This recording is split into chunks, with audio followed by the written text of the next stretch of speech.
Hello, Mischievous Movie Watchers. Welcome to the Puppet Master Review, where I watch movies, rate them, and review them. Don't forget that at the end I will be comparing and contrasting the goods and gashes from every movie. But let's not get ahead of ourselves here and get straight into it. Puppet Master is a 1989 horror movie written by Kenneth Hall and directed by David Schmuller. The movie starts off with showing us an old Andre Toulon in 1941. He's fixing his puppets and running from Nazis. One of his puppets runs back to his room to warn him of the approaching danger. In response, he packs the puppets up and puts them in a secret cubby in the wall. And before the Nazis get there, he does something that I can't say because of YouTube's guidelines. We time jump to 1989, present time, when multiple psychics are contacted by one of their previous acquaintances, Neil.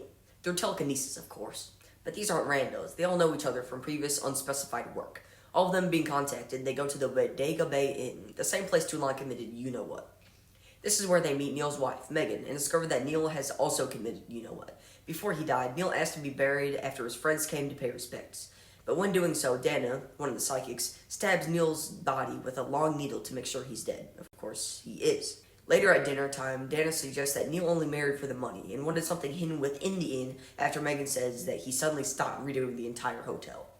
At the same time, a reanimated puppet named Pinhead crawls out of Neil's still open casket. Alex, our protagonist, says that him and Neil discovered an ancient Egyptian way to bring life to the inanimate shortly after he quit. That night, the housekeeper tends to the fire, but is hit over the head with a poker and is killed by Pinhead.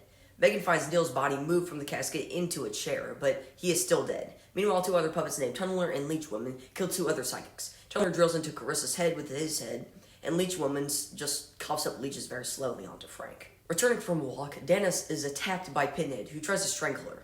She eventually throws him away, but gets her throat cut by another puppet named Blade.